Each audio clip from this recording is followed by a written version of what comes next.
سوري كونكشن طفو سلد نواريو بدخانة بزعوة تقال لي أنباتشو سيوم يوقعكم نورا سلازي بكوري عدوك عرفوا له دخل المسرح تزمو تشاتشو حسابي مالتي أو عفار سفرنا مريت عفار تقال تتقراي تورف له مخنيات ولا حنت مخنيات يلي سلازي مخنيات زي بسنكي بعال جيتاتشو بعال جنرال صادقان دحزو تونكول لمن تايمن سي تግራይ كنتو يترف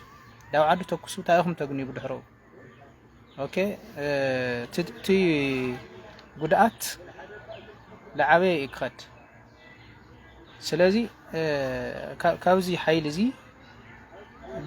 يسمع ناونت ገብረ ገርግስ አዛዝ ሓደ ግንባርኩም እዩ ምስሕና ተማሊ ይጋደል ነውሩ ዘይጋድለና ነውሩ حزي خالق منم مخنيات يقولهم يا حناس حوحات خوينا يخونا يتقادلنا ويدي حوحات ولنا يتقادلنا الشيء سمرت ولهم خاتقادلهم بقى سمرت كويد مرحكم لهم منم عينت نا بروجرام مرددا دي يقولوا جورا جرجس حوحات خوينا يتقادلوا تمالي هفتو حوحات خوينا يتقادلوا تمالي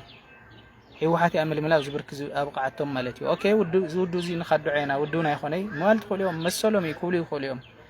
همو دابل متكلن هو تقال لا ولا يهلي كولي يخوليهم بسمرت ولهم تقال لهم دو سمرت ناي سمرت مكتل أبوهم بر تقدامي دو من أبوهم بر هفتو عند جبر جرجس ناي سمرت عتوقي سلازي دي حوحات دبها الوسانة تقومنا ينادو وسانا እሺ ድስምራት ድባሃል ኸቲ ደይ ተወሰነ እኮ ባውዛ ሓደ ምጽ እኮ ደይ ተወሰነ ድስምራት ተማይጡ ወደ ብሱርት ተጋዳለ ኃይል ሰላም ትግራይና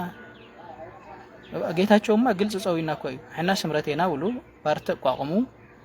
ኦኬ አፕሪቶሪያ ጌታቸው ሸፍጥና አፕሪቶሪያ ቤት ምኽርና ፍርሹ ሕዝ መልስና ይነና ድሕር ብዙሕ ቃልስ ማለት እዩ አፕሪቶሪያ ፍርሹ ተብቀ ዳሕና ሽሱ ወላ ምፍራሽ ይኹን ብድሕሩ እንታይ መጹ ملس تأكد صار كادرات بحال كي يكل أخيات بحال كي تكايد هاي ما يبحال دلاي سلام دلاي لوتي طرح دول أجندة فتر مالتي سلازي همزة بلا خناتات لا فتر مسخرة وأودو خا باخوين خات قادل جواء بقوا نونو جواء أتي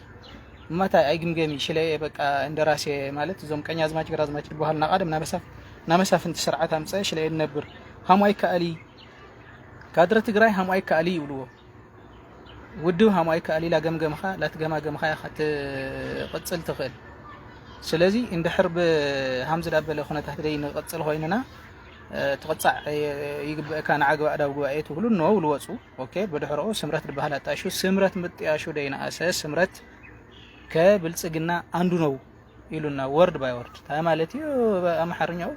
سمرت سي كبلسجنا حدا يقولنا كيريهم أولاتنا جيتاشوهم أولنا سلازي كبلسجنا عنده خاينهم سمرت خاينهم حيوحت جن عينو الحمر تقول له مشترتايو ما تزدقوا خمس دا عندكم تتكسلوا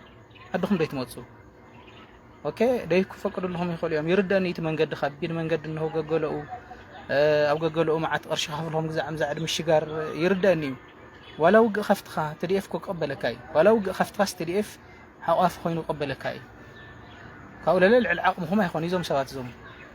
سلازي دزوم دايناي بروجرام دايناي استراتيجي دايناي بوليسي دايناي لمعات دايناي سناي محدار دحر بريتوريا دمصنا مزز ኣብ ትግራይ ደይፍለጥ ዶ ኮይኑ ወአቱም ተጋደልቲ ሕደጉ ባ ሕደጉ ብጾት ሕደጉ ድሕር ሰዋት ዳምጻናዮ خدعات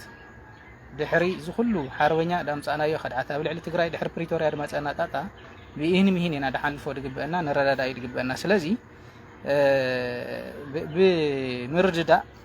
ውኖ ብምምጻእ أنا سمرت هيخون خيله وليا حيوحات هيخونهم يشي مسولهم يمال تقولهم سمرت لقنا هيخونهم ماني سمرت غوركم أوكي بي هيخونهم يشي شعبي هيخون ناي تقولوا بيل هيخونهم وحز إساياس داو أديس أبابا كما تسيق زعم زعت بهالدلو حيوحات تتفعلنا طرح دام خور حم توقع إساياس يا مستقراي هون ركب غورو تقرأ أي كوي هزبي إرترا مس هزبي تقرأ يركب جورجزا عين خدم يملء تا عين تورجبين تا إذا مثلا لم زبنات مسوات سلازي كابزن وصع ካብዚ ቃልጥፍና ወፅእና ዳብ ውነናት መልስና መልክዕ ንሕዘሉ ኩነታት ምፍጣር እዩ ዋና ድመስለኒ ስለዚ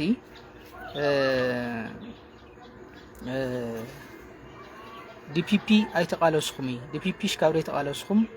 ህዝቢ ትግራይ ስካብ ተቃለስኩም ምስ ህዝቢ ትግራይ ኮይንኩም ህዝብኩም ድብለኩም ይህን ብልኩም ምስ ህዝብኩም ድምንባር ድእግደኩም ሓይሊ ስለድየለ ኩሉ ተጋዳላይ ትግራይ ኣባል ሕወሓት እዩ ድበለ የለይ ኦኬ ተጋደልቲ ኣመራርሓ ቶም ዓበይቲ ኣመራርሓ ኣባላት ውድብ ኮይኖም እዮም ቀደም ትጋድሎም ባይናው ግን ኣባላት ውድብ ኣይኮኑ ወርሕ ናይ ኣባል ውድብ ይኸፍሉ ዶ ትሕጊ ስታንዳርድ ምናምን ሃም ዳበለ ይኾነ ይድንሆ ማለት እዩ ጉባኤ እንድሕር ኣካይዱ ጉባኤ ዳካየደ ንድግፌና ውሎም ሓሳብ ምቕረቦም ለለ ሓጢያት ኣይኮነ ብኢድኹም ትስዕርኩም ለለብዚ ብኢድ ትስዕሩ ኣብዚ ሓደ ደግፍካ ኣብ ህንዲ ምኻድ ዳብ ሃምዛ ዓይነት ድመንእሰይ ዳብ ዕንኪል ንምእታይ ብጣዕሚ ጌጋ እዩ ስለዚ ንሓስበሉ ድግበአና ንረዳድኦሉ ድግበአና ነጥቢ ይኮን ማለት እዩ ሌላኛው መልእክቴ ለሁሉም ኢትዮጵያዊ ነው ፕሊስ ይህ በአማርኛ የማስተላልፈው መልእክት ለማንኛውም ኢትዮጵያዊ የሚመለከት ይሆናል ማለት ነው ከኛ በላይ ከተጋሩ በላይ ኢትዮጵያዊ የነበረ አይመስለኝም ማለት ባለፈው ጊዜ እኔ እንደ ወጣት ነኝ የዚህ ትውልድ በዚህ በኒው ጄነሬሽን ከሚባሉት ዩኒቨርሲቲ ምናምን ተምሬ ወጥቻለሁ ሶ በዚህ አኳሃን የፒፒ አካሄድ በጣም አደገኛና አገሪቷን ሊበታትን የሚችል ብቻ ሳይሆን በኢህአዴግ ጊዜ የፈራውን ወጣት በደም አዙሪት ውስጥ አስገብቶ የማያልቅ እልቂት የማያቋርጥ እልቂት የማያቋርጥ የጦርነት ሂደት እያሳየን ያለው 8 አመት ሙሉ እንደምታዩት 8 አመት ሙሉ አገሪቱ ጦርነት ላይ ነች ኦኬ ወደ እናንተ ቤት መጥቶ የወረራችሁ የትኛውንም ኃይል የለም ኦኬ ትግራይ ላይ መጥታችሁ ወራችኋል ጄኖሳይድ ፈጽማችኋል ኢትዮጵያውያን ጄኖሳይድ ፈጽማችኋል ትግራይ ላይ ለምን ምርጫ ስላካሄዳችሁ ምናምን ልትሉ ትችላላችሁ ምርጫ ኢሚዲየት ኮዝ ሊሆን ይችላል ኦኬ ግን በዋናው ይሄ በደቦ ፍርድ የሰው ብዛት ተማምናችሁ ሌላ ኃይልም ጠርታችሁ እኛ ላይ ጄኖሳይድ ፈጽማችኋል የኢትዮጵያ ወጣት ግን አላለቀም ማለት አይደለም ትግራይ ላይ የቀረው የኢትዮጵያ ወጣት በጣም ብዙ ነው ኢህአዴግ ያፈራው ወጣት ነበረ በቲፒኤልኤፍ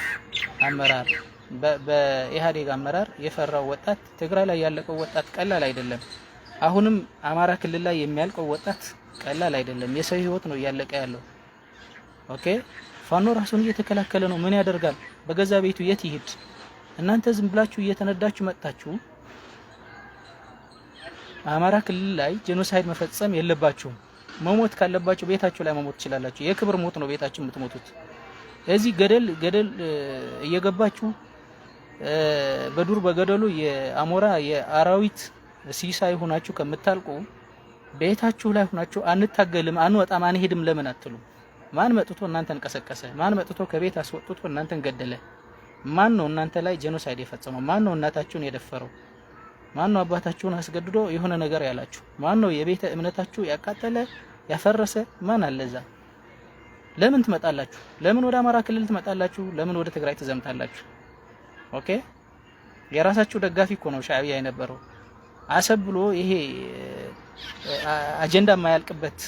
የብልጽግና መንግስት አሰብ ብሎ እናንተን ያስጨረሰ ነው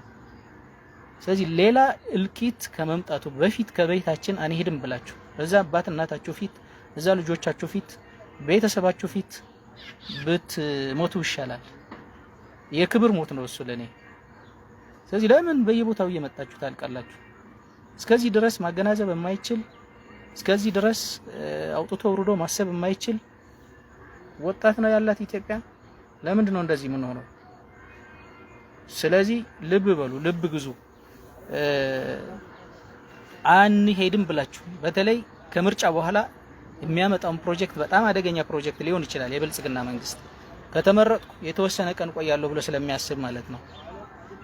ስለዚህ ከምርጫ በፊት ይህን መንግስት የሚጣልበትን ዘዴ በየትኛውም ቦታ ሆኖ በቃ ሻመት አትኖሩም ሻመት አይኖርም ስለዚህ ባላችሁበት በየጎራው ያለውን ወጣት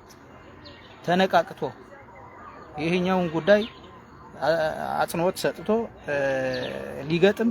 ይህን መንግስት ሊጥል ይገባል የሚል መልእክት አለኝ። ሰናይ ምሽት እመኝላችኋለሁ። ሰላም